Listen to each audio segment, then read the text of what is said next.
sertifikasinya. Oke, kita lanjut. Nah, sekarang mengenai sistem operasi yang ada di Mikrotik, itu namanya adalah router OS. Jadi router OS ini biasanya digunakan di perangkat-perangkat motherboard.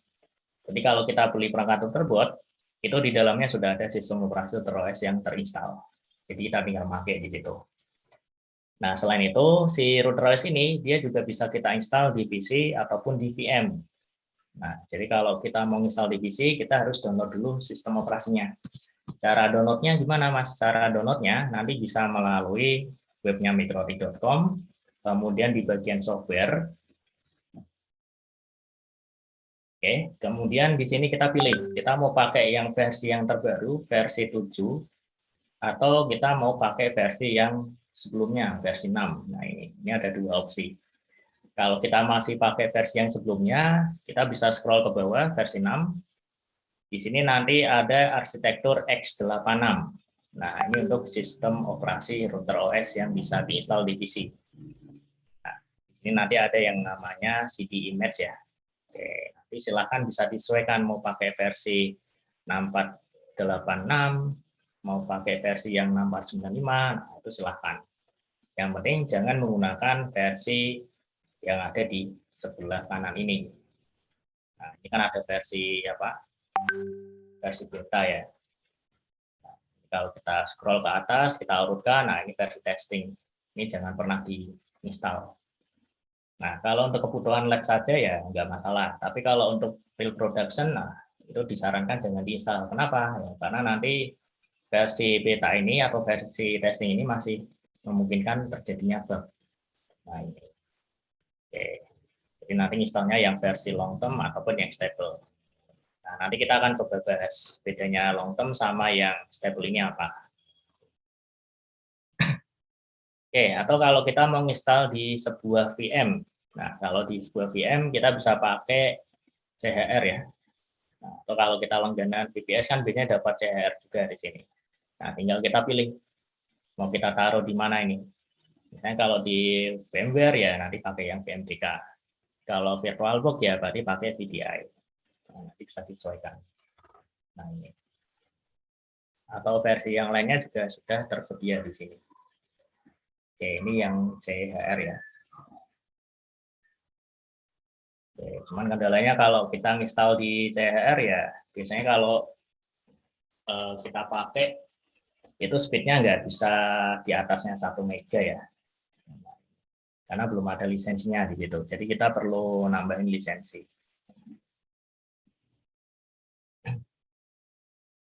Oke. Kemudian untuk fitur-fiturnya, nah kira-kira dari softwarenya tadi, itu dia punya fitur apa saja. Nah, kita bisa lihat di halaman 24 ini.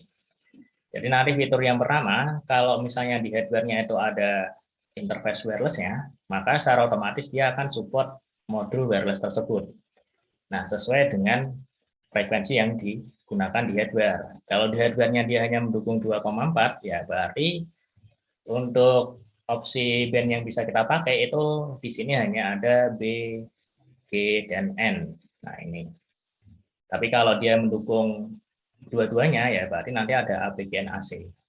Nah, ini untuk modul wireless-nya. Oke, ini bisa kita cek di mana? Bisa kita cek di router juga ya sebenarnya ya.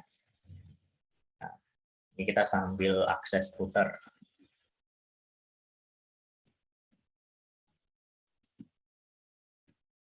Oke, ini kalau di sini teman-teman sudah bisa akses routernya semua atau belum? Ini sambil praktek ya. Oke, kita bikin topologi dulu nih. Jadi ini ada router, terus ini ada laptop. Nah, jadi nanti dari router ke laptop ini connect lewat kabel UTP. Nanti untuk koneksi ke router kita pakai Ether 2 ya. Nah, sebenarnya boleh pakai Ether yang lainnya. Yang penting jangan Ether 1. Kenapa? Karena di Ether 1 ini untuk router board itu biasanya dia punya suatu fitur yang ke disable sehingga kita nggak bisa pakai fitur tersebut. Nanti akan kita bahas fiturnya apa. pakai Ether 2.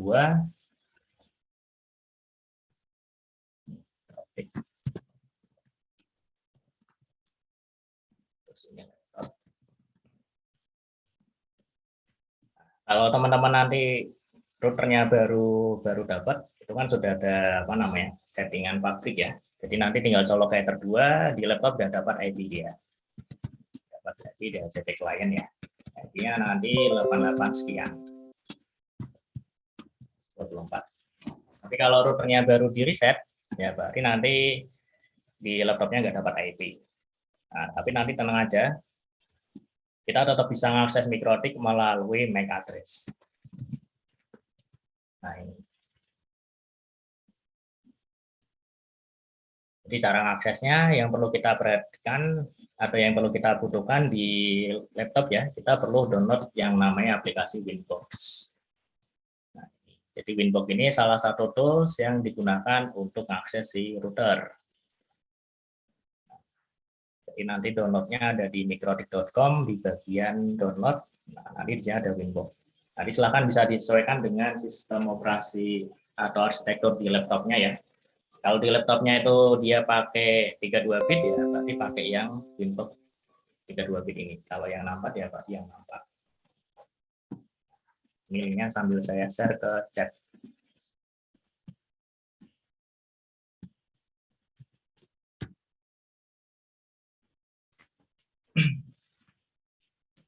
Oke, saya sambil izin minum.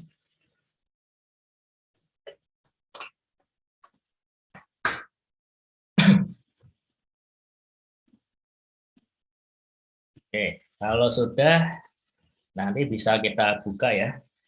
Jadi nanti tampilan awal Winbox-nya adalah seperti ini kurang lebih. Nah, ini tampilan awalnya. Oke, jadi nanti di sini kalau sudah kita koneksikan ya router ke laptop, di bagian neighbor-nya akan muncul informasi router yang terhubung ke kita. Nah ini. Atau kalau di tempatnya connect ke wireless, di situ ada router Mikrotik juga ya, berarti nanti akan kebaca juga di bawahnya. Nah, Bisa izin bertanya, Pak? Bisa izin gimana? bertanya, Pak? Ya, silakan. Ini tuh berarti harus menyambungkan laptop ke routernya bisa lewat wireless nggak ya, Pak? Kalau lewat wireless, biasanya defaultnya ada Mikrotik berapa ya di situ ya, itu bisa juga tanpa password. Cuma nanti untuk kedepannya kan kita pakai kabel LAN. Kebetulan kalau laptop yang tidak ada port LAN-nya bagaimana ya, Pak? Kalau yang nggak dapat LAN, kabel LAN-nya ya. Oh ya, ini kan kita di training kit-nya kita nggak dapat kabel LAN ya. Oke, Iya, Pak. berarti mungkin kalau misalnya di tempatnya ada kabel LAN bisa langsung dipakai. Kalau misalnya belum ada, mungkin nanti ngikutin dulu nggak apa-apa, Mas. Oh, baik, Pak, baik. Terima kasih, Pak. Oke, nah, kita lanjut ya. Jadi di sini saya pakai kabel LAN untuk connect ke router, saya connect lewat Ether 2, dan ini saya pakai router board seri HAP Mini atau RB 931 ya. Nah, oke. Jadi di sini pas kita cek di bagian neighbor-nya dia akan muncul informasi mengenai router yang kita koneksikan. Nah, informasi ini namanya adalah informasi MNDP atau Mikrotik Neighbor Discovery Protocol.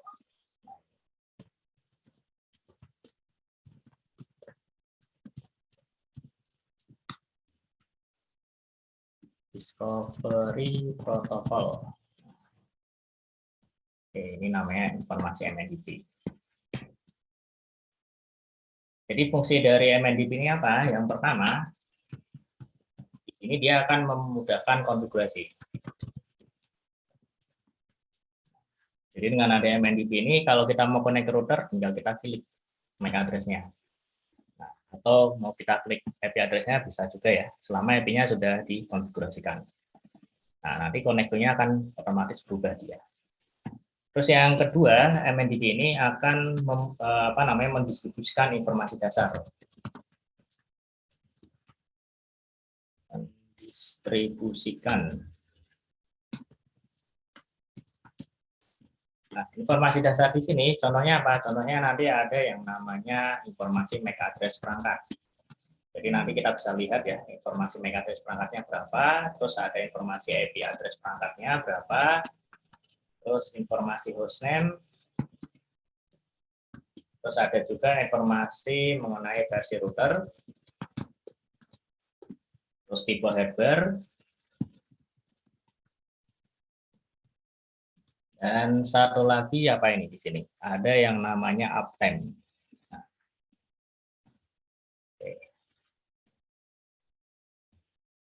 nah, ini ada tipenya juga ya di versi 4. Karena ini yang defaultnya menggunakan versi 4.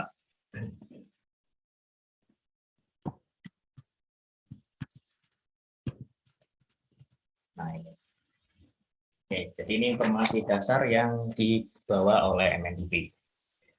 Nah, jadi kalau kita connect ke Ether 2 ini MNDB-nya aktif dia. Jadi dia akan mengirimkan informasi ini ke dalam device laptop. Nah, sehingga nanti pas kita buka Winbox akan muncul informasi ini dia. Oke. Terus informasi MNDB itu secara default akan ke disable di interface Ether 1. Jadi Ether 1 ini secara default itu MNDB-nya ke disable. Nah, ini. Nah, kenapa ke disable? Karena kalau kita lihat dari settingan pabrik ya, Ether 1 ini digunakan untuk port yang menuju ke WAN atau ke internet. Nah, kalau kita koneksikan Ether 1 ke internet, kemudian MNDB-nya masih aktif, itu sangat berbahaya dia. Karena bisa jadi nanti device yang ada di atasnya bisa membaca. Nah, oh ternyata di situ ada router. Nah, ini sehingga dia bisa dapat informasi ini. Nah, jadi secara default MNDB-nya akan di-disable di situ. Jadi kalau kita connect ke Ether 1, kita refresh bagian neighbor-nya ini nggak akan muncul. Nah, itu karena sudah ke disable ya. Jadi nanti disarankan boleh connect ke Ether 2 ataupun Ether yang lainnya. Nah, ini untuk khusus seri-seri router kuat. Oke, kalau sudah nanti bisa connect ya, connect-nya bisa pakai MAC address dulu pertama kali, dan untuk login-nya admin tanpa password. Nah, oke, ini udah login. Oke, dan kalau udah login seperti biasa ya, yang harus kita lakukan adalah kita reset dulu supaya nggak ada settingan lain yang ngeblok koneksi kita. Jadi cara resetnya kita pakai soft reset melalui sistem reset configuration, kemudian no default-nya kita centang. Nah, oke, silahkan bisa di reset dulu ya settingannya. Oke, ini kalau yang belum ada kabel LAN-nya ya berarti bisa ngikutin dulu nggak apa-apa.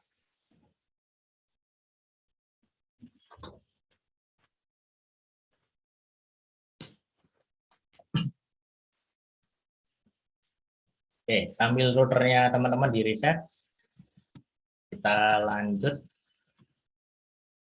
mengenai fitur ya. Nah, tadi kan fitur yang mau kita cek adalah fitur wireless-nya. Nah, kita mau lihat apakah di router kita dia mendukung frekuensi 2,4 atau frekuensi yang lain seperti 5,8 ya, 5 GHz. Nah, itu cara ngeceknya gimana? Nanti cara ngeceknya melalui menu wireless. Ini punya saya anggap routernya ada nyala ya. Nah, nanti di wireless ini akan muncul interface virtual dengan nama WLAN 1. Nah, di interface virtual ini bisa kita double klik, terus kita menuju ke tab wireless lagi. Nah, nanti ada yang namanya band di sini. Nah, jadi di sini akan kelihatan band yang dia dukung menggunakan frekuensi berapa, apakah 2,4 ataupun 5 GHz. Kalau kita hanya running 2,4, berarti di sini hanya akan ada B, G, dan N. Nah, ini. BGN. Nah, nanti perbedaan antara BGN itu apa? Nah, nanti mungkin kita pelajari di materi wireless. Nah, oke, tapi kalau di sini ada 5 ya berarti nanti hanya ada A, N, dan AC. Nah, ini karena router yang saya pakai itu hanya 2,4 ya berarti hanya muncul 2,4 saja. Nah, ini. Oke, terus untuk fitur berikutnya di sini ada fitur routing. Nah, untuk fitur routingnya ini bisa kita temukan di bagian menu routing. Nah, ini. Oke, nanti di sini ada OSPF dan ada juga BGP ya. Satu lagi mungkin ada RIP. Nah, ini. Oke, kalau OSPF ini untuk yang internal routing, kalau yang BGP itu yang untuk external routingnya. Nah, dan kita juga bisa nambahkan paket-paket tambahan seperti RIP NG, RIP Next Generation, ini untuk yang IP versi 6, dan juga OSPF versi 3, ini untuk yang IP versi 6 juga. Dengan cara kita enable fitur IP versi 6 yang ada di dalam router. Nah, nanti caranya gimana Mas? Caranya ya kita bisa masuk ke sistem, kemudian package, nah ini tinggal kita enable. Nah ini, nanti akan muncul dia. Oke, teman kan ini belum langsung enable ya, routernya harus kita reboot dulu supaya paket IP versi 6 ini bisa aktif. Nah, oke. Terus ada juga fitur firewall NAT sampai ke QoS ya, atau manajemen bandwidth. Ini sifatnya bisa kita custom. Nah, ini karena based on-nya adalah based on dari Linux. Nah, ini. Jadi ini bisa kita custom sesuai dengan kebutuhan. Nah, terus untuk tunnel-tunnelnya di Mikrotik juga sudah tersedia secara gratis. Ada BPDP, BPPoE, SSDP, dan sebagainya. Nah, ini bisa langsung kita aktifkan di bagian menu BPP. Nah, jadi di sini sudah ada ya. Ada BPDP server, SSDP, dan sebagainya. Tinggal di-enable aja service-nya. Oke, selain itu untuk user manajemennya juga banyak ini. Ada DHCP, proxy, hotspot, radius. Nah, ini di Mikrotik ada semua. Kalau DHCP ada di IP DHCP seperti ini. Kalau nyari radius berarti ada di menu radius client. Nah ini untuk yang radius kliennya. Terus untuk hotspot itu ada di IP hotspot. Kalau untuk web proxy ada di IP web proxy juga. Nah ini. Jadi bisa disesuaikan dengan kebutuhan. Sampai ke tools-tools yang bisa kita pakai ya untuk optimasi jaringan. Itu ada di menu tools. Nah ini ada bandwidth test sampai ke WOL, web online. Nah, ini salah satu fitur-fitur yang ada di Mikrotik Router OS. Nah, di mana fitur-fiturnya ini akan disesuaikan dengan hardware yang digunakan. Jadi kalau hardware-nya yang digunakan itu nggak ada wireless-nya ya nanti kita nggak punya atau nggak bisa pakai fitur wireless. Nah, itu juga dengan yang lainnya. Nah, ini. Oke, itu untuk fitur-fiturnya. Terus untuk hardware-nya sendiri, di sini bisa kita sebut sebagai router board. Nah, ini nanti tersedia dari low end sampai ke high end router ya. Jadi kalau yang low end ini biasanya digunakan di rumahan, ataupun kalau kita punya perangkat-perangkat ke arah customer ya, small office dan sebagainya, nah, itu kita bisa naruh perangkat low end di situ. Terus kalau untuk yang perangkat high end, ini contohnya kayak produknya CCR di sini. Nah, ini untuk jaringan enterprise, ISP dan sebagainya ya. Nah, ini. Jadi dia punya spesifikasi hardware yang lebih besar daripada yang lainnya. Nah, ini kalau kita mau lihat perangkatnya lebih detail ada di website ini, routerboard.com. Nanti bisa dicek di bagian hardware. Atau kalau misalnya nanti teman-teman ngetik routerboard.com itu juga sama ya. Nanti redirect juga ke mikrotik.com/hardware dia. Nah, ini yang sama. Nah, nanti produknya ada produk baru di sini, terus ada Ethernet router. Jadi kalau Ethernet router ini ya perangkat-perangkat high end. Nah, seperti ini. Terus ada juga perangkat wireless system, ini yang perangkat wireless outdoor ya. Nah, ini ada LDF, XXT dan sebagainya. Terus untuk yang rumahan juga ada wireless for home dan office. Ini untuk router-router dari kecil. Nah, seperti yang kita pakai di sini ya, ada HP, HP mini, dan sebagainya. Terus ada juga perangkat 5G ini yang sudah mendukung jaringan 5G, cuman kalau di Indonesia ini kan 5G-nya belum merata. Nah, sampai ke perangkat-perangkat IoT di sini. Nah, ini ada beberapa perangkat IoT, Internet of settings.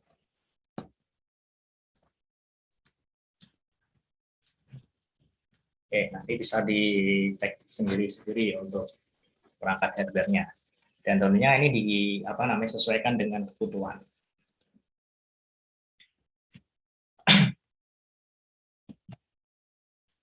Oke, kemudian kalau misalnya teman-teman mau beli perangkat hardware, itu kita perlu melakukan identifikasi. Jadi identifikasinya di sini bisa melalui 3 cara. Nah, cara yang pertama, kita bisa melalui 3 simbol name. Nah, ini berlaku untuk perangkat-perangkat seri HP ya. Nah, nanti di sini ada 3 simbol name. Jadi angka pertama ini menunjukkan seri atau kelas routernya. Kemudian angka yang kedua ini menandakan jumlah port Ethernet-nya. Nah, kalau di sini saya pakai RB931, berarti dia seri 9. 3 ini adalah jumlah Ethernet-nya.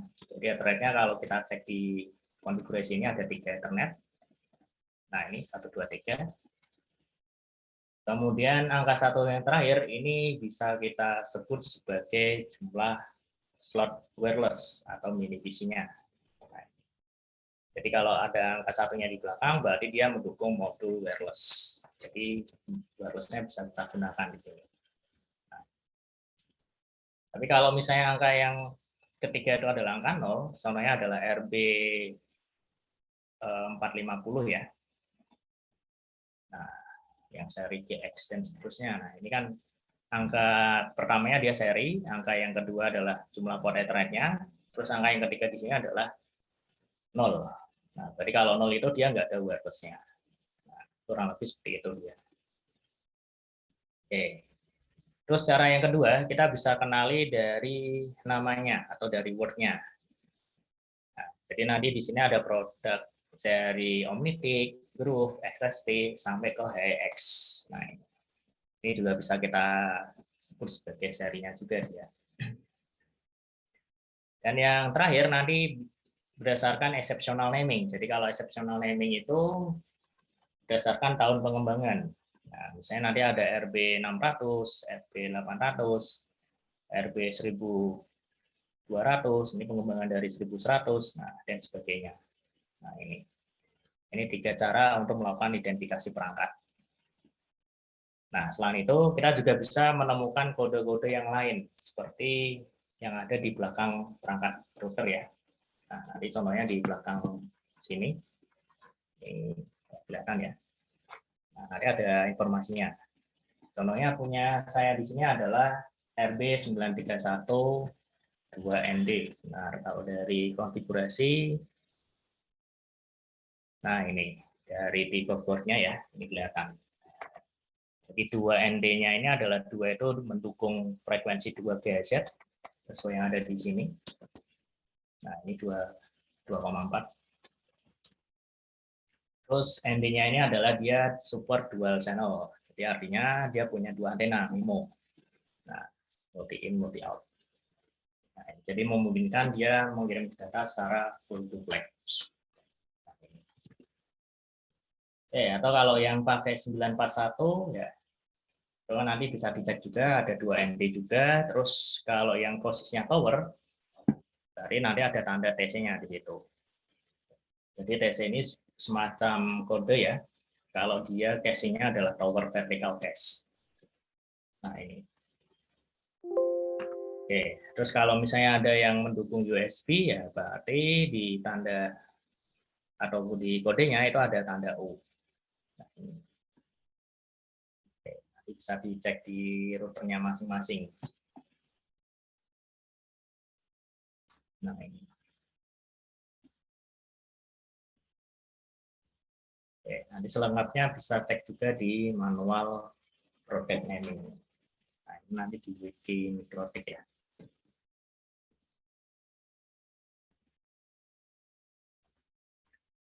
Oke, terus yang terakhir di router board ini adalah mengenai arsitektur, di mana setiap router board itu diciptakan menggunakan jenis prosesor yang berbeda-beda ataupun tipe hardware yang beda-beda ya. Nah, karena tipe hardware-nya berbeda-beda, berarti arsitekturnya juga diciptain beda-beda dia. Nah, ini. Jadi nanti untuk router terseri yang kecil atau yang kita pakai ini ya, seperti HP mini dan sebagainya. Di sini dia menggunakan arsitektur SMIPS. Nah, ini yang paling kecil dia arsitekturnya. Nah, terus yang berikutnya ada lagi MIPS-B. Nah, ini kalau untuk seri-seri HP yang agak tinggi ya speknya ya. Nah, atau ada yang CRS 1000 sekian dia pakai MIPS-B, CAP dan sebagainya. Nah, ini dia pakai MIPS-B juga. Jadi kalau perbedaannya dari SMIPS ini ya, MIPS-B ini harganya lebih tinggi, lebih gede sedikit lah. Nah, karena di SMIPS itu memorinya hanya sekitar berapa ya, paling 32, kalau di MIPS-B biasa sampai 64. Nah, paling seperti itu untuk perbedaannya. Oke, terus kalau yang untuk PC tadi kan di sini ada X86 ya. Nah, ini untuk yang PC atau yang digunakan di RB yang pertama kali diciptakan, yaitu RB230. Nah, ini. Oke, dan beberapa arsitektur yang lainnya. Nah, ini bisa kita cross-check juga ya di bagian microtik.com, terus di software. Nah, ini untuk informasi lebih lengkapnya. Jadi yang mendukung versi ini siapa saja. Oke, ini yang di versi 7, kalau versi 6-nya ya seperti ini. Itu versi 6. Nah, oke, nanti yang ARM dia supportnya hardware-nya mana saja. Nah, di sini sudah ada informasinya. Oke, jadi nantinya kalau arsitektur ini kan dipakai ketika kita mau upgrade router, itu harus menggunakan arsitektur yang sama.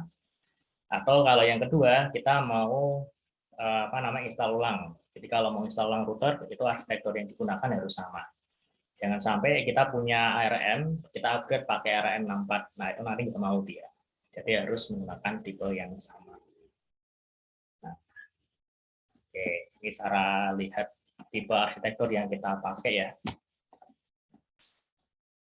Oke, Mas, kalau dari konfigurasi, cara ceknya gimana? Nah, kalau dari konfigurasi, kita bisa lihat di bagian input ya, di bagian paling atas ini. Nah, nanti di atasnya akan muncul dia. Ada informasi mengenai HP mini, terus arsitektur yang dipakai apa, SMIPS. Nah, ini cara cepatnya. Atau kalau yang lebih detail, kita bisa lihat dari menu sistem, kemudian resource di sini. Nah, nanti ada arsitektur name yang dipakai apa. Nah, oke, itu kalau dari segi konfigurasi ya. Nah, kalau kerjaan kita kan sebagai NOC, mungkin kan kita sering-seringnya nge-remote device ya. Nah, jadi kan nggak memungkinkan, wah ini perangkatnya seri berapa, tipe berapa. Nah, sementara kan kita bisa ngecek langsung dari segi konfigurasi di sini. Oh, ternyata ini pakai SMIPS. Nah, jadi nanti bisa kita upgrade secara remote. Nah.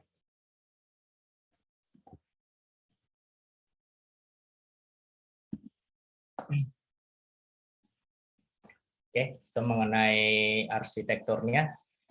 Mungkin kalau dari teman-teman, sebelum kita lanjut ke materi berikutnya, ada yang mau ditanyakan dulu, silakan.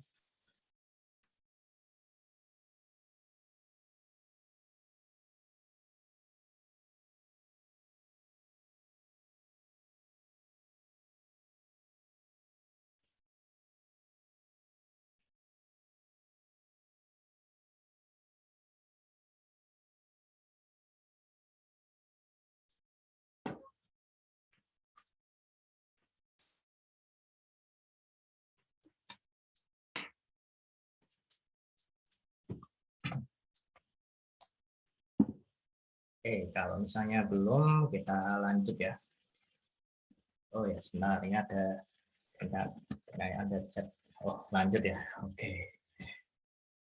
Kira tanya ini, Mas.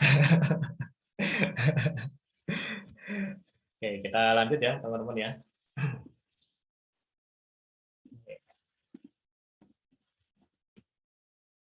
Nah, di materi berikutnya, ini merupakan salah satu requirement ya. Sebelum kita lanjut ke materi MPSena, kita harus punya pengetahuan di jaringan dasar atau di TCP/IP. Nah, mungkin sebelum kita lanjut, kita sedikit review dulu ya, nah, mengenai masalah TCP/IP. atau jaringan dasar. Nah, ini namanya. Jadi di sini intinya kita akan belajar bagaimana device itu bisa komunikasi. Kemudian kita akan mempelajari protokol-protokol yang dipakai, kemudian mengenai tracing-nya seperti apa. Nah, ini. Oke, kita masuk ke OSI layer dulu ya di sini ya. Jadi di sini ada salah satu protokol yang digunakan untuk komunikasi antar perangkat jaringan. Nah, nama protokolnya adalah OSI layer dia. Nah, ini. Jadi sejarahnya sebelum ada protokol ini, setiap perangkat itu masih ketergantungan sama vendornya. Jadi misalnya kita punya perusahaan ya, perusahaan A misalnya. Nah, jadi di perusahaan ini kita punya sebuah gedung. Nah, jadi gedung punya 3 lantai. Nah, di mana untuk semua device yang ada di gedung itu sifatnya masih statik. Ya, artinya hanya ada komputer PC dan sebagainya ya. Nah, karena waktu itu belum ada OSI layer, jadi kita masih ketergantungan pada suatu vendor. Nah, katakanlah semua device yang ada di tempat kita, dia menggunakan vendor X. Nah, ini vendor X ya, katakanlah. Nah, kemudian muncul permasalahan baru ketika di situ ada beberapa klien yang membutuhkan koneksi mobile, seperti wireless.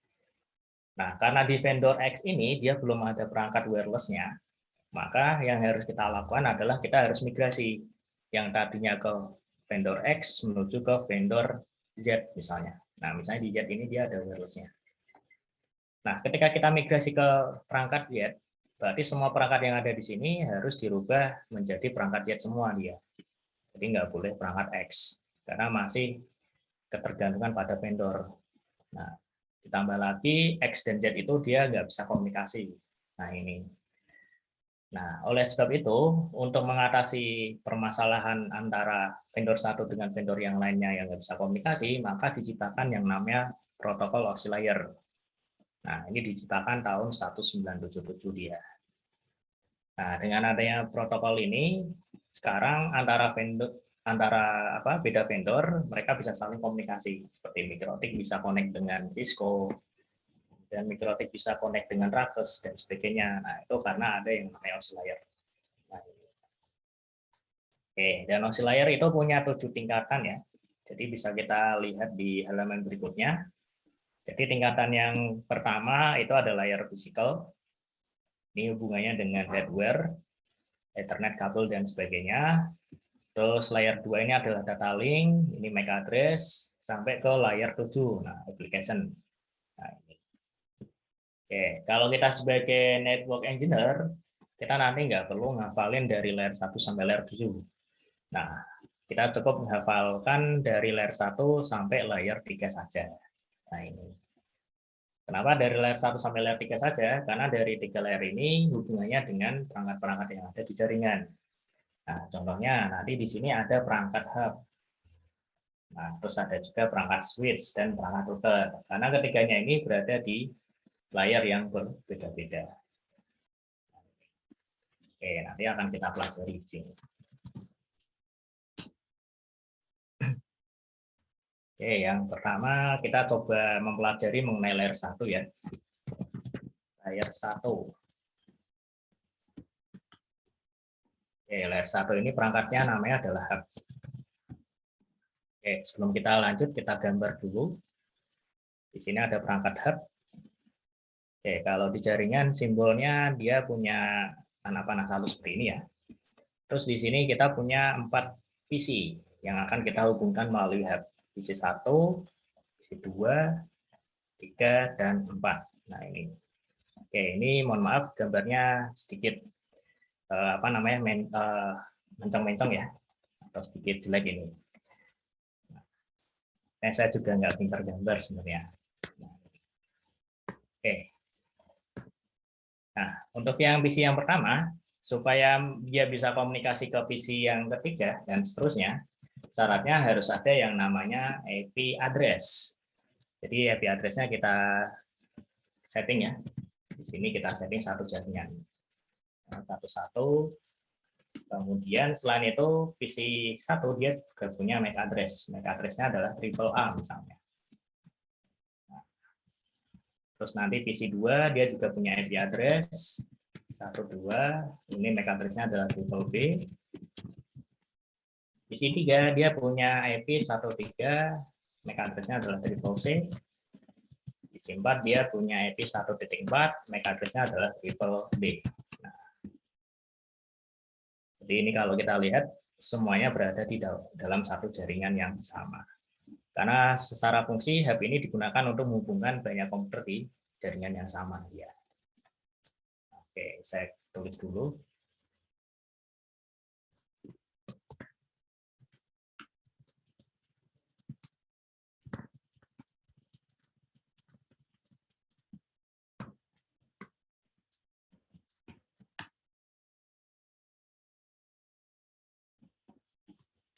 Nah, seperti ini. Oke, jadi karena networknya sama, berarti kita setting berada dalam satu jaringan yang sama. Nah, kemudian kelemahan dari hub ini apa? Kelemahannya, dia nggak punya yang namanya memori. Jadi di sini dia no memory.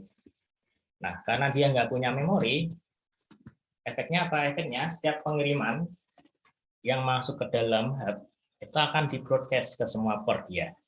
Nah, karena dia nggak tahu alamat yang dituju siapa. Nah, ini. Karena dia nggak punya memori di sini.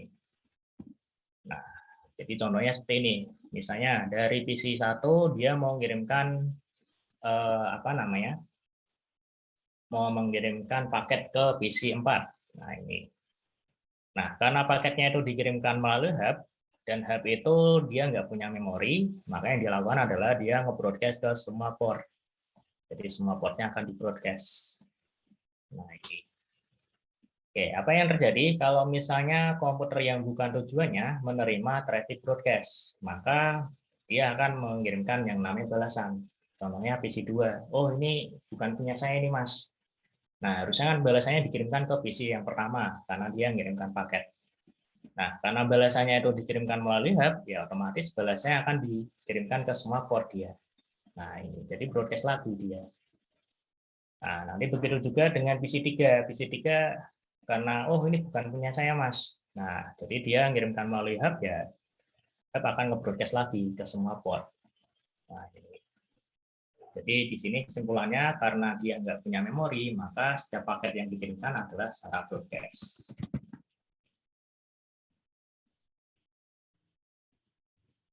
Oke. Iya, seperti itu terus dia sampai paketnya terkirim. Nah, oke, karena di hub ini sering menimbulkan masalah ya, maka kita ganti perangkat hub ini menggunakan perangkat yang ada di layer 2. Nah, layer 2 ini contohnya adalah perangkat switch. Nah, kalau switch ini secara fungsi hampir sama dengan hub ya. Jadi digunakan untuk menghubungkan banyak device di dalam network yang sama.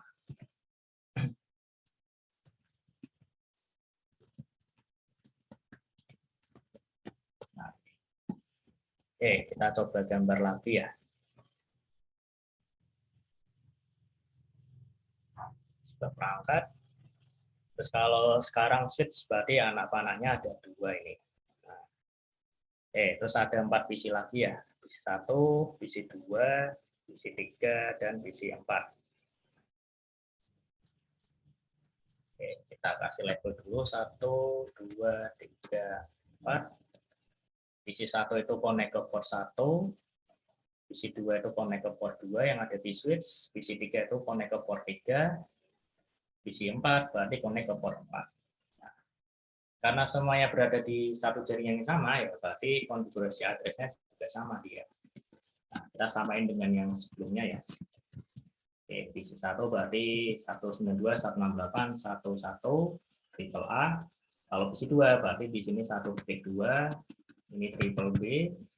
Terus nanti PC 3 berarti 13 triple C. PC 4 adalah 14 triple D. Oke, jadi topologinya kurang lebih hampir sama. Oke, kemudian perbedaannya dengan hub, kalau di hub tadi kan dia nggak punya memori. Akhirnya dia nge-broadcast kalau ada paket yang dikirimkan melalui hub tersebut. Nah, tapi kalau di switch itu dia punya memori. Nama memorinya adalah MAC address table. Nah, ini mungkin teman-teman pernah dengar ya. Jadi di MAC address table ini isi informasinya adalah mengenai informasi MAC address dan informasi mengenai portnya. Jadi ada MAC address sekian, dia connect ke port berapa. Nah, jadi kurang lebih seperti itu. Oke, dan ini kalau kita lihat secara defaultnya informasi MAC address table-nya ini begitu kita nyalakan switch informasinya masih kosong. Nah, jadi kalau kita lihat masih kosong ya. Ataupun kalau switch-nya baru reboot dan sebagainya, MAC address table-nya kosong. Dan dia baru ada traffic apabila ada paket yang dikirimkan melalui switch. Nah, contoh paketnya misalnya seperti ini, dari PC1 dia mau ngirim paket ke PC4. Nah, paketnya dikirimkan melalui switch. Oke, karena switch ini mendapatkan paket dari PC1, maka switch akan menambahkan informasi MAC address-nya AAA, di mana si AAA ini dia connect ke port 1 yang ada di switch. Jadi nanti di sini akan ditambahkan ke dalam MAC address table dia. Jadi ada AAA, dia connect di port 1. Nah, oke, ketika sampai di switch, karena dia mau mengirimkan data ke PC4, di mana informasi MAC address-nya belum ada, maka yang dilakukan oleh switch adalah dia nge-broadcast ke semua port. Nah, jadi fungsi broadcast-nya ini untuk mencari tahu kira-kira yang connect ke situ siapa dia, sehingga dia bisa ngupdate informasi MAC address-nya ke dalam MAC address table-nya. Nah, contohnya di sini misalnya PC2, oh ini MAC address saya, silakan diupdate. Nah, jadi nanti update-nya ditambahkan ke dalam MAC address table. Nah, nanti di sini ada triple B, dia punyanya port 2. Nah, terus begitu juga dengan yang lainnya. Di sini ada siapa? Ada PC3 ya. PC3 dia juga akan kirimkan update ke switch. Sampainya di switch dia akan ngupdate ke dalam MAC address table. Jadi ada triple C, dia connect di port 3. Nah, dan yang terakhir adalah yang PC4. Jadi ada triple D, dia connect di port. Nah, nanti seperti ini. Jadi ketika informasi MAC address table-nya sudah lengkap, kemudian ada data yang mau dikirimkan ulang dari PC1 menuju ke PC4, ya nanti prosesnya seperti ini. Datanya masuk ke switch, sampainya switch dia akan lari ke MAC address table. Nah, sampai sini akan dilihat kamu tujuannya kemana. Oh, saya mau ke PCD. Oh, berarti PCD itu MAC address-nya adalah di DD. Nah, silakan lewat pintu 4. Nah, jadi nanti dia akan dikirimkan lewat pintu 4 ya. Jadi kurang lebih seperti itu untuk proses pengiriman di layer 2 atau yang ada di switch. Nah, ini. Oke, itu untuk perbedaan ya antara layer 1 dengan layer 2. Ini antara switch dan hub. Jadi keduanya masih sama-sama ada broadcast, cuman bedanya kalau di switch itu broadcast-nya hanya sekali. Dan itu untuk melengkapi yang namanya informasi MAC address table-nya. Nah, ini. Oke, ini kita tester dulu gambarnya.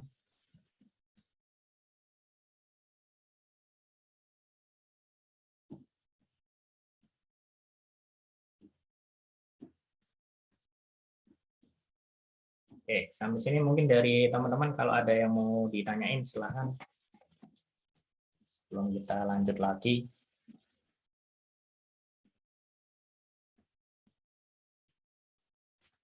Kalau masih aman ya.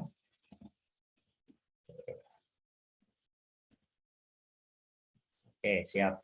Nah, kita lanjut ini. Oke, ini layer 1, layer 2 sudah. Sekarang layer 3 ya. Oke, layer 3 saya taruh di sini. Nah, kalau di layer 3 ini nama device-nya adalah router. Nah, router ini berbeda dengan dua device sebelumnya. Kalau dua device sebelumnya itu digunakan untuk menghubungkan jaringan yang sama, sedangkan router ini digunakan untuk menghubungkan jaringan yang berbeda.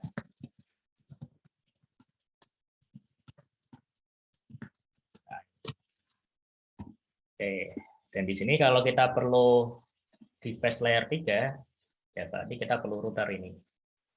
Nah, ini contoh router ya. Jadi ada simbol bulat, simbolnya seperti ini. Terus ini digunakan untuk menghubungkan jaringan yang berbeda. Oke, contohnya seperti ini dia. Kita gambar dulu. Dan ini seperti biasa ada PC1 dan PC2. Nah, PC1 dia punya IP 192.168.1.1, maaf 12 ya. Terus di sini dia punya yang namanya gateway. Karena kalau beda network kita perlu gateway. Nah, yang digunakan sebagai gateway ini siapa? Itu adalah alamat router. Nah, ini. Terus PC2 dia juga punya address 2.2 dan gateway-nya adalah 192.168.2.1. Oke, PC1 connect ke port 1, PC2 connect ke port 2. Oke, kita geser ke atas. Oke, seperti ini.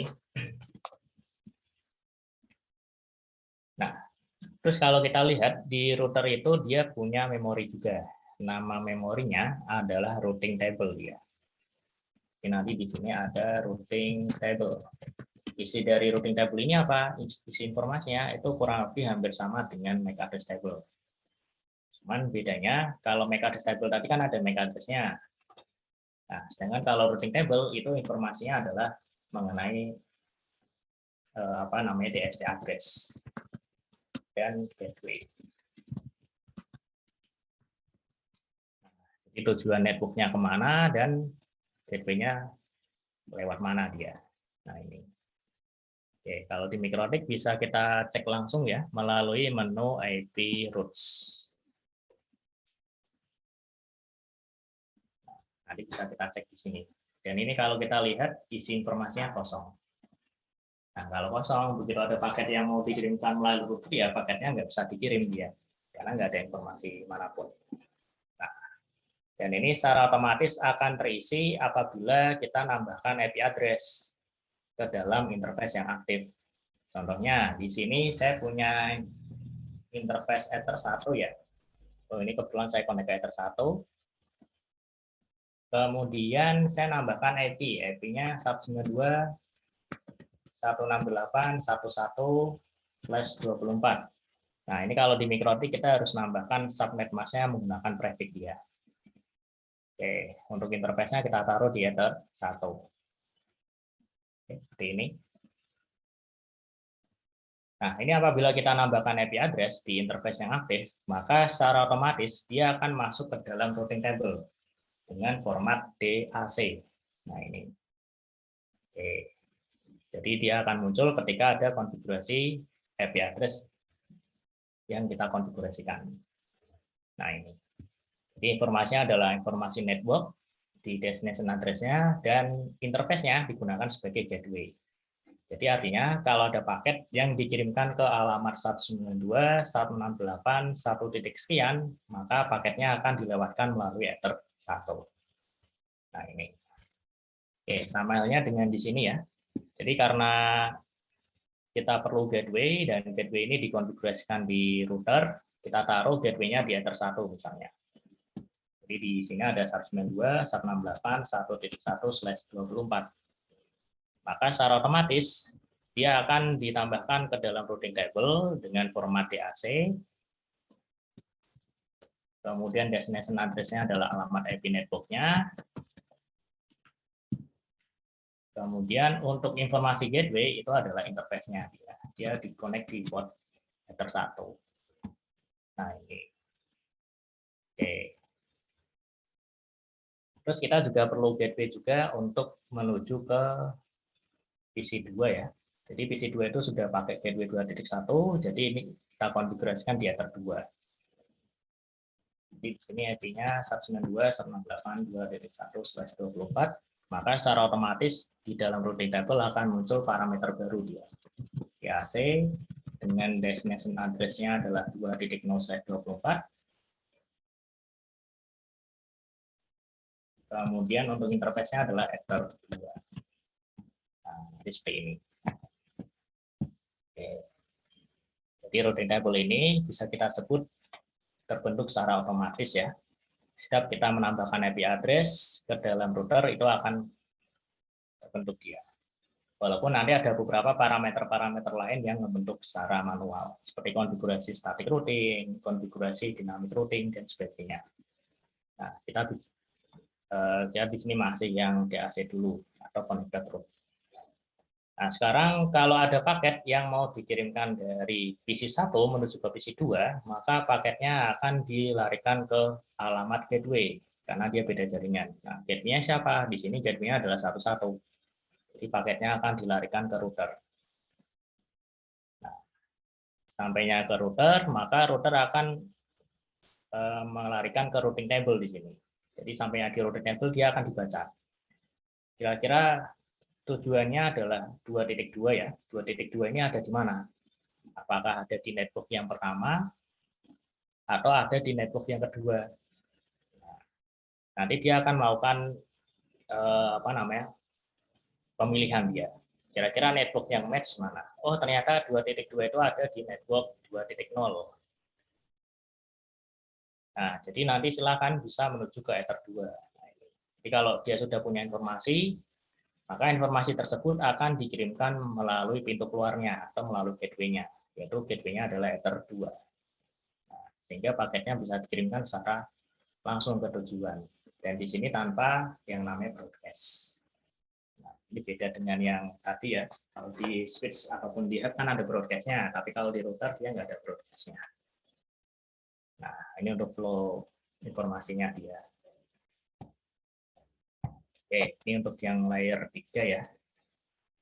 Jadi digunakan untuk menghubungkan network yang berbeda. Oke, itu untuk OSI layer yang kita pelajari dari layer 1 sampai layer 3. Ada hub, switch, dan router. Nah, ini. Oke.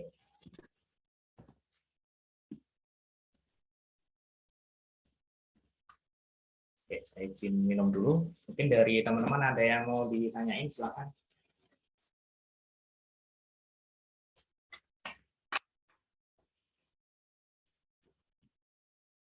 OSI layer.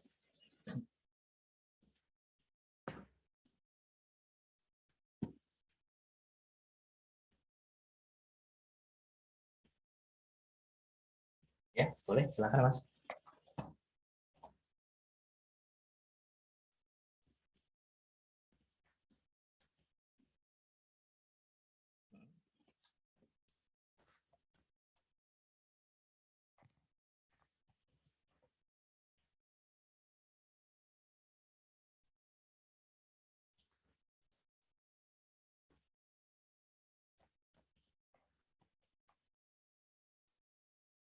Iya, kadang namanya ada Sweet Hub atau apa, nah itu ya. Nah, oke, karena di pasaran kan ada beberapa device ya, yang entah itu dia namanya hub ataupun switch hub. Nah, itu kita anggap sebagai device layer 1 dia. Nah, karena yang pertama apa? Sifatnya dia unmanageable. Jadi dia nggak bisa kita setting. Nah, jadi otomatis dia sebagai perangkat layer 1. Nah, sedangkan untuk yang perangkat layer 2, ini merupakan produk-produk yang sifatnya manageable ya, atau perangkat suite yang bisa kita setting. Nah, karena bisa kita setting, jadi kita bisa lihat langsung informasi MAC address table-nya di sini. Jadi informasi MAC address table-nya seperti apa. Nah, mungkin kurang lebih seperti itu Mas, kalau untuk memudahkan antara, wah ini device-nya layer 1 atau layer 2 ya, di situ. Oke, mungkin bisa dilihat dari situ dia.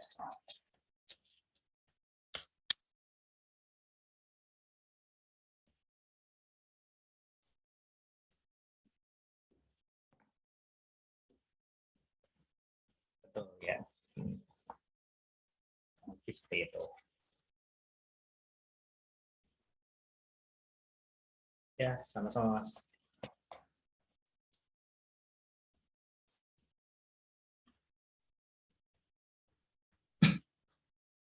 Oke, kita lanjut ke protokol ya. Jadi ini sebenarnya protokol itu ada di layer 3 dan layer 4 ya. Nah, kita bahas.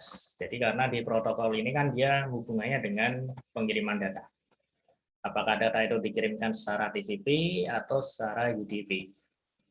Nah, perbedaannya kalau secara TCP di sini datanya itu dikirimkan secara perlahan-lahan.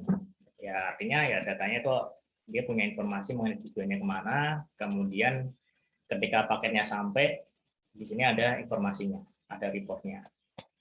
Nah, oke, contoh yang menggunakan TCP apa ya? Ketika kita sedang browsing di sini. Jadi kalau kita browsing, kita bisa akses situs tersebut, ya nanti ada laporannya, situsnya kebuka.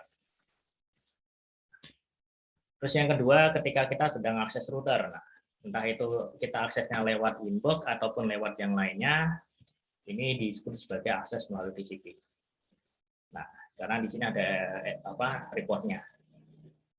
Nah, kalau kita berhasil login ya berarti kita login, kalau gagal ya berarti nanti ada informasi errornya. Jadi disebut sebagai error checking. Contohnya misalnya kita salah password ya atau salah username. Nah, nanti akan muncul error checking-nya di sini. Nah, itu yang menggunakan TCP. Sedangkan kalau yang UDP ini biasanya digunakan untuk data-data yang perlu kecepatan tinggi. Contohnya apa? Contohnya ketika kita sedang melakukan streaming. Nah, atau kita sedang video call, sedang nge-game dan sebagainya. Nah, ini kan perlu kecepatan data yang tinggi ya.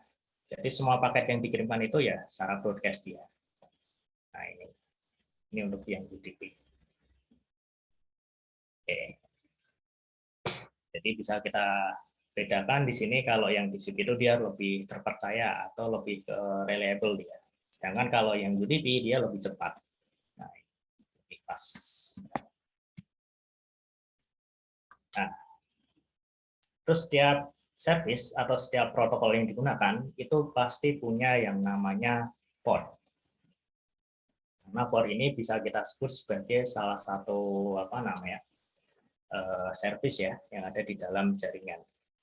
Selama port itu kebuka ya berarti kita bisa pakai service tersebut. Nah, contoh-contoh service yang sering kita temui ya contohnya ada HTTP port 80, terus nanti ada HTTPS 443, terus nanti ada DNS 53, ada portnya Winbox 8291. Nah, itu semuanya selama aktif kita bisa masuk dari salah satu. Nah, ini. Oke, kalau di Mikrotik bisa kita cek di bagian IP service. Nah, di sini dia. Oke, ini kalau portnya aktif kan kita bisa masuk ya lewat salah satu pintu. Oke.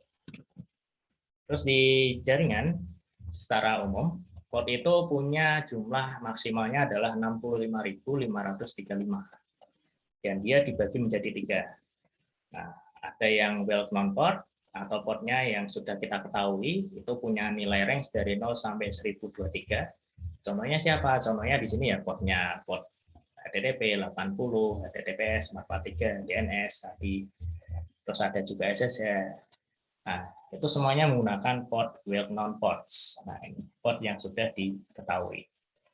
Jadi disarankan port well known port ini nggak boleh digunakan untuk mengganti nilai port atau untuk mengganti nilai suatu portnya. Contohnya misalnya yang tadinya SSH portnya 22 kita rubah jadi 32. Nah, ini sebenarnya bisa, cuma tidak disarankan. Karena kenapa? Karena bisa jadi port 32 ini dipakai oleh service yang lain. Nah, oke, ini namanya adalah well known port. Nah, terus yang kedua di sini adalah regis port atau port yang sudah didaftarkan. Nah, contohnya adalah portnya Winbox 8291. Nah, ini kan sudah didaftarkan oleh Mikrotik sebagai portnya. Nah, atau port-port yang lain ya. Nah, ini juga punya range dari sekian sampai sekian. Sehingga kalau kita mau merubah salah satu service yang ada di well known port ini, itu bisa menggunakan range dari regis port ini. Misalnya yang tadinya SSH kita rubah menjadi 2022 juga sebenarnya nggak masalah dia. Nah, ini. Nah, atau Winbox yang tadinya 8291 mau kita rubah jadi port 3000 juga nggak masalah. Nah, karena dia regis port. Nah, yang penting portnya nggak tabrakan dengan device yang ada di jaringan kita di sini. Nah, dan yang terakhir nanti di sini ada lagi yang namanya unregis atau kita kenal sebagai dynamic port. Nah, itu punya nilai dari 49.000 sekian sampai dengan 65.000 sekian. Jadi ini portnya nggak boleh kita pakai. Karena kenapa? Karena port-port ini sudah di-assign secara otomatis ke dalam device. Nah, jadi biasanya kalau device ini melakukan suatu koneksi, misalnya koneksi di sini ya dia akses browser ya, akses Facebook misalnya. Nah, nanti secara otomatis device ini ketika dia mau menuju ke Facebook akan dikasih semacam port dinamik di sini. Nah, dan itu otomatis dia sifatnya. Jadi ibaratnya kayak port ini ya kuncinya ya. Kalau kita mau ke pintu Facebook ya kita harus punya kunci portnya berapa. Nah ini. Ini sebenarnya bisa kita cek di connection tracking, di IP firewall connection. Nah ini karena kita belum konfigurasi firewall sama sekali di router, jadi masih kosong. Oke, jadi nanti disarankan dari beberapa port ini yang boleh kita gunakan untuk rubah nilai portnya itu adalah yang port regis port ini 1024 sampai 49151. Nah, dan ini memang disarankan ya, kita harus rubah nilai port yang ada di router karena untuk alasan keamanan itu juga bisa digunakan untuk tindakan prevention juga, pencegahan. Nah, karena kan ketika kita ngebiarkan port tersebut default, contohnya port SSH ya, yang portnya 22, nah terus kita punya IP public di router, ya sudah, biasanya bakalan sering ke brute force dia. Nah, karena kan orang taunya, oh ini mesti SSH portnya port 22. Nah, kalau misalnya portnya kita rubah kan nanti bisa disesuaikan. Nah, kurang lebih seperti itu.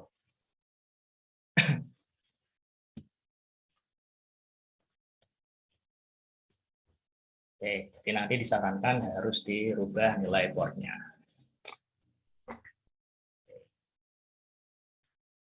Atau kalau nggak dirubah ya lebih baik service-service yang nggak kepake bisa dimatikan. API, FTP, Telnet, nah ini nanti bisa dimatikan dia.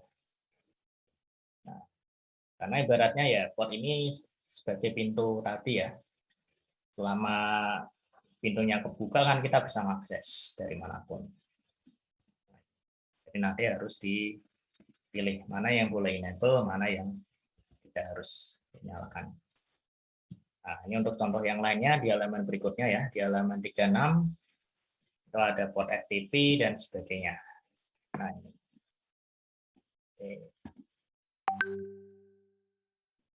Oke, terus lanjut lagi ada MAC address. Nah, di mana MAC address ini dia merupakan suatu pengalamatan di layer 2. Nah, ini biasanya ada di NIC ya, atau di suatu interface. Nah, jadi kalau kita punya laptop atau punya device, entah itu router, switch, dan sebagainya, mesti punya yang namanya NIC. Nah, kalau di Windows, cara ngecek NIC-nya gimana? Kita bisa gunakan network adapter ya, atau kita bisa pakai shortcut ini dari Windows Run, ncpa.cpl. Nah, mungkin nanti teman-teman bisa pakai shortcut ini buat mengakses network adapter supaya lebih cepat. Nah, ini. Nah, nanti di sini contohnya punya saya punya adapter TP-Link di sini. Ini saya double klik, kemudian cek detail. Nah, Anda akan ketemu alamat physical address, di mana alamat physical address ini adalah alamat MAC address-nya. Nah, dan ini setiap device alamat MAC address-nya unik ya, jadi beda-beda. Kalau dari router, gimana Mas cara ngeceknya? Kalau dari router berarti ngeceknya di bagian menu interface. Nah, ini kalau kita cek di Ether 1, di sini MAC address-nya sekian. Nah, nanti kalau di Ether 2, ini MAC address-nya juga beda lagi. Apalagi kalau di Ether 3, nanti beda-beda dia. Ini 86, 87, terus 88. Oke, ini sifatnya unik. Terus dari MAC address ini, ada beberapa bagian. Jadi ada 2 bagian ini. Di mana 6 digit pertama ini presentasikan mengenai vendor dari perangkat tersebut. Dan ini bisa kita cek 6 digit pertamanya melalui make vendor ya, nama situsnya. Nah, nanti di sini tinggal kita pastikan 6 digit pertama. Nah, nanti kelihatan, oh ternyata ini produknya routerbot.com. Oke, jadi kalau kita copy, kita cari di internet, di sini routerbot.com, dia nanti langsung mengarah ke Mikrotik. Nah, ini mikrotik.com/product. Nah, ini.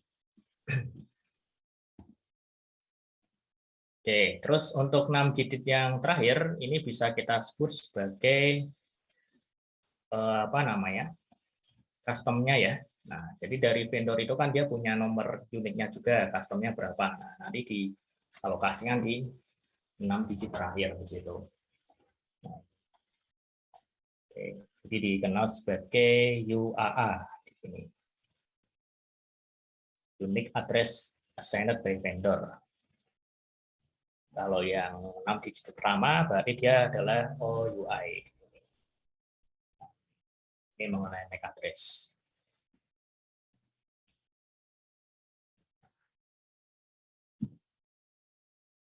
Oke, terus ada lagi IP address ya. Nah, jadi IP address ini merupakan suatu pengalamatan juga.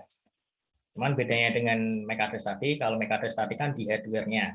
Nah, kalau IP address itu berarti di sisi logiknya atau di sisi software-nya. Nah, ini juga sama dengan MAC address. IP address ini sifatnya juga harus unik. Artinya IP address satu komputer dengan komputer yang lain itu harus berbeda. Oke, di sini nanti ada 2 jenis IP address ya, ada IP versi 4 dan ada juga IP versi 6. Kalau yang IP versi 4 itu terdiri dari 32 bit. Kalau yang versi 6 itu 128 bit. Nah, ini dari perbedaan jumlah hostnya. Kalau yang versi 4 itu ada 4 miliar, ini aja udah mulai habis ya. Kalau yang versi 6 ini sampai tak terhingga ya. Nah, ini banyak banget. Nah, ini kalau satu orang pakai lebih dari satu IP public versi 6 masih bisa ini. Nah, ini ada banyak banget. Terus perbedaannya lagi ya, contohnya seperti ini. Nah, kalau yang versi 6 itu kan yang warna hijau ya. Versi 4 itu yang warna hijau, dia dipisahkan oleh tanda titik atau dot. Kalau yang versi 6 itu dipisahkan menggunakan tanda kolon. Nah, ini. Nah, ini karena dia heksadesimal ya, angkanya dari A sampai dengan F, kemudian 0 sampai dengan 9. Nah, ini. Jadi ya IP versi 6 itu nggak usah dihafalin ya. Lihat angkanya aja udah pusing kita. Nah, ini. Jadi jangan pernah dihafalin. Nah, ini. Terus nanti kalau untuk konfigurasi gimana Mas ya? Nanti tenang aja, ada yang namanya auto configuration. Jadi auto configuration ini ya kayak DHCP address di situ. Jadi kita connect dapat IP otomatis. Nah, seperti itu. Nah, kalau versi 4 kan ya masih bisa dieja ya di sini ya. Masih lumayan lah. Walaupun kadang kan kita lupa-lupa dikit lah kalau IP-nya unik. Nah, ini. Oke, tapi paling tidak masih bisa kebaca. Oke, dan kemudian untuk materi yang kita pelajari nanti di di MDSNA itu hanya EPI versi 4. Karena kalau EPI versi 6 itu akan dipelajari lebih lanjut di materi Advance level 2 dengan materi MTC EPI V6E. Nah, ini mempelajari lebih khusus ya mengenai EPI versi 6, termasuk implementasinya juga. Kira-kira nanti implementasinya gimana? Nah, nanti di materi tersebut.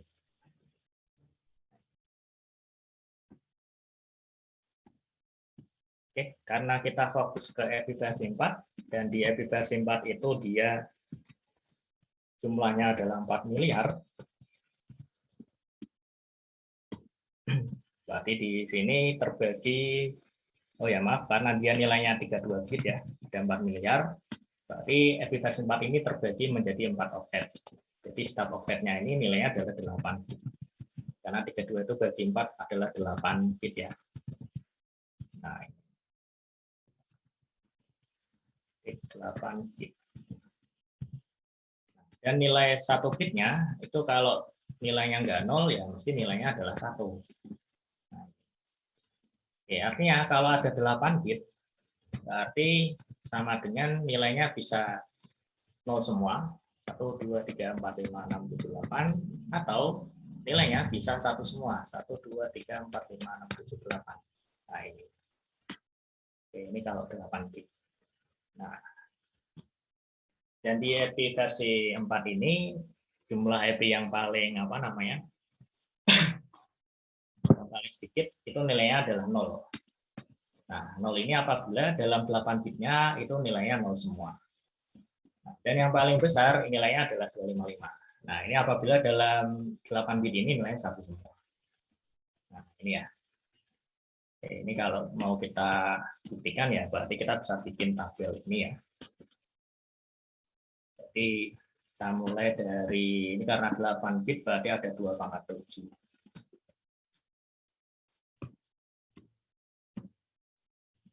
Nah, pangkatnya kok tidak mau.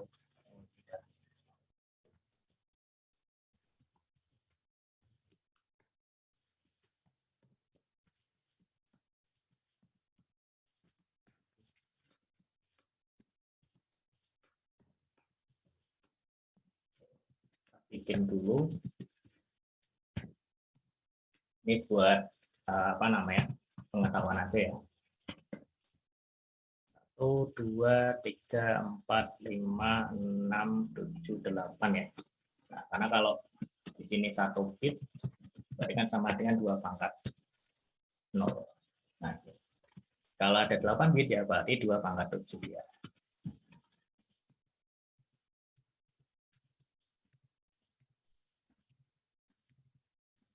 Nah, sekarang kalau misalnya bit yang pertama nilainya kita anggap 0 semua.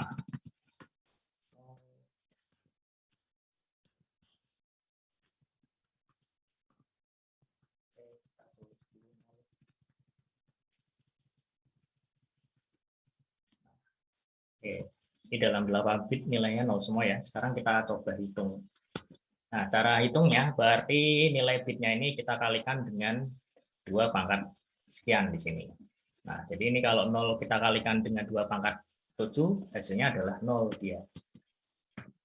Nah, kemudian 2 pangkat 6 kalau kita kalikan dengan 0, hasilnya sudah 0. Nah, ini 0 semua. 0, 0, 0, 0, 0. Nah, barulah kita jumlah. Maka jumlah total akhirnya adalah 0 di sini. Jadi kenapa IP address itu nilainya yang paling kecil adalah 0. Nah, ini. Oke, sekarang kita cari apabila nilainya di sini adalah 1 ya. Oke, kita rubah 0-nya jadi 1.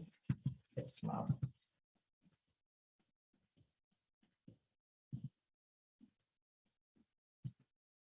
Nah, seperti ini.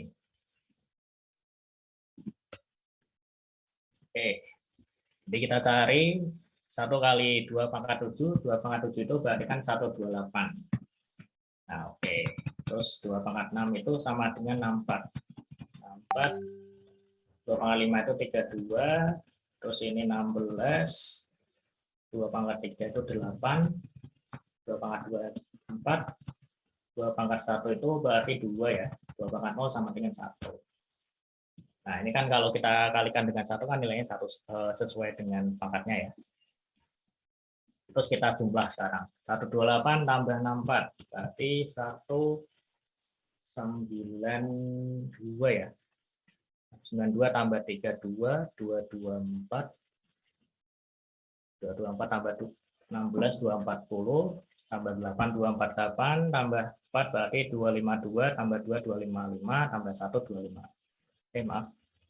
Tambah 4 tadi kan berarti 254 ya. Benar. Ini aja pakai kalkulator ya. Nah, ini oke. Biar hitungan kita lebih akurat ya. Kadang kalau awam kan ini sesuai atau enggak ya. 128 tambah 64. Nah, hidup kalkulator. Siap Mas, nanti juga waktu ujian juga diizinkan kok pakai kalkulator, jadi ya tenang aja. Nggak ada yang marahin. Oke, kecuali kalau misalnya nanti pas kita mau masuk kerja ya, tesnya kan kadang ada subnetting, nah itu kan nggak boleh pakai kalkulator. Kalaupun bisa pakai ya berarti diam-diam ini. Oh tadi tambah 32 tambah 16 tambah 8 tambah 4 tambah 2 tambah 1. Nah oke, benar ya teman-teman ya nilainya ya. Oke, 255. Nah jadi kenapa IP address itu maksimal nilainya adalah 255 ya karena ini. Oke, ini singkatnya seperti ini ya. Jadi kenapa IP address itu enggak ada yang 192, 168, 1256, nah ini enggak ada. Apalagi kalau sampai nilainya minus seperti ini ya. Nah, itu juga enggak ada.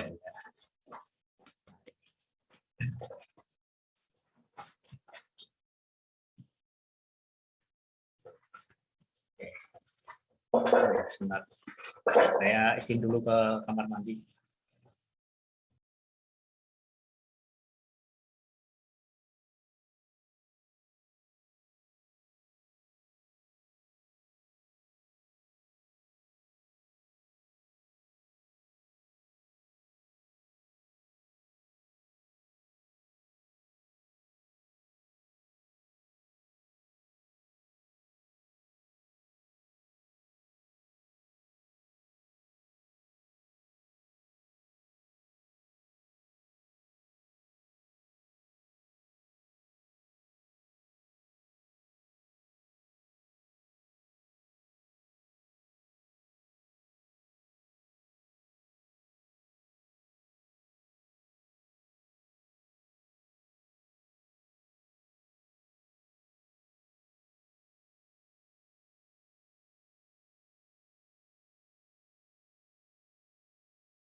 Oke, kita lanjut lagi ya teman-teman ya. Nah, sekarang mengenai pembagiannya. Jadi dari aplikasi 4 tadi masih ada pembagiannya lagi. Nanti ada yang kita kenal sebagai istilah kelas full. Terus ada juga yang namanya classless. Nah, ini. Jadi kalau yang kelas full ini berarti berdasarkan kelas. Nah, di mana kalau berdasarkan kelas itu ada yang namanya kelas A, kemudian nanti ada kelas B, terus kelas C, kelas D, dan terakhir adalah kelas E.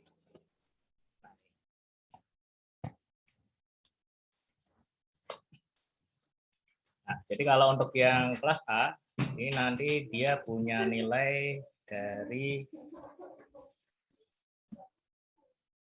0 sampai dengan 126 ya. Nah, kemudian kalau yang kelas B, dia punya nilai dari 127 sampai dengan 191. Terus kalau yang 192, dia punya nilai dari yang kelas C dari 192 sampai dengan 223, kalau yang kelas D itu dari 224 sampai dengan 239, kelas E itu dari 240 sampai dengan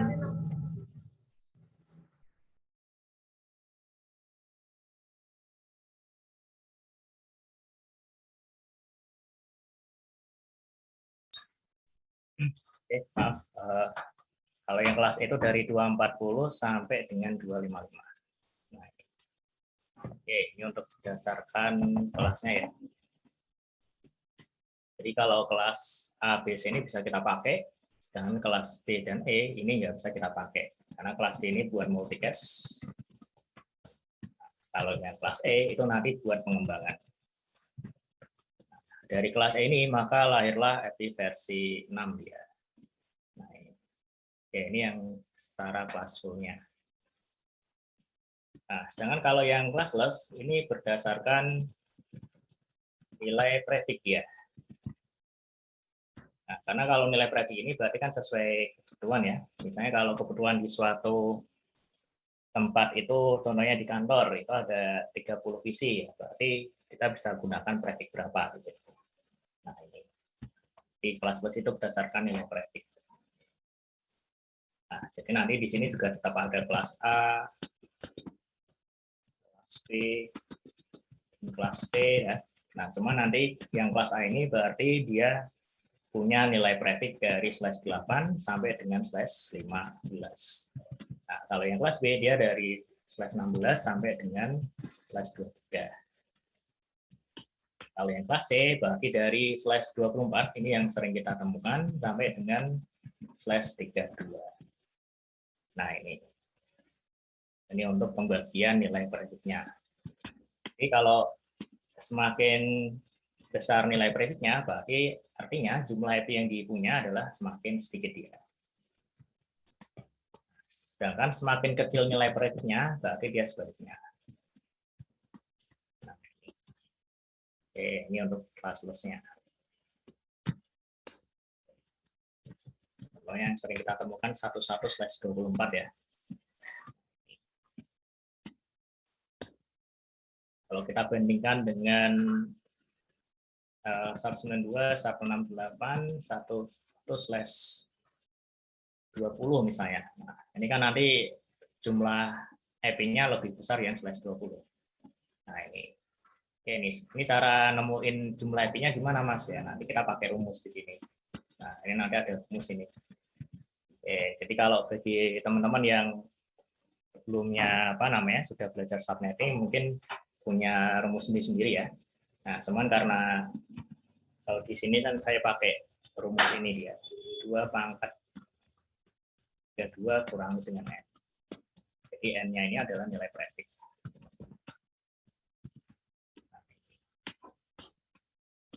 Kita cari ya. Kita cari yang /24 dulu. Jadi kita masukkan 2 pangkat 32 kurangi 24. Tapi di sini sama dengan berapa? 2 pangkat 8 ya. Nah, karena 2 pangkat 8 itu sama dengan 256. Jadi artinya /24 ini punya 256 IP. Oke. Kemudian kalau untuk yang /20 kita coba cari juga ini. 2 kurangi 20 berarti 2 pangkat 10 ya. Nah, 2 pangkat 10 itu berarti berapa ini? 2 pangkat 10 atau kita pakai kalkulator lagi ya. Nah, oke, 1024 ya. Oh ya, 256, 512, 512, 2 berarti ya 1024. Oke, terima kasih Mas Tufatur. Jadi ini kalau kita lihat kan lebih besar ya. Nah, jadi artinya semakin kecil nilai prediknya berarti semakin besar. Nah, jadi ini yang paling relevan kita gunakan sampai sekarang. Nah, ininya seperti itu. Nah, mungkin untuk perhitungan subnetting selanjutnya mungkin akan kita bahas setelah istirahat ya. Ini kita sudah jam 11.51. Di sini sudah masuk waktu zuhur. Mungkin kita break dulu, nanti kita lanjut lagi jam 1 siang. Nah, ini.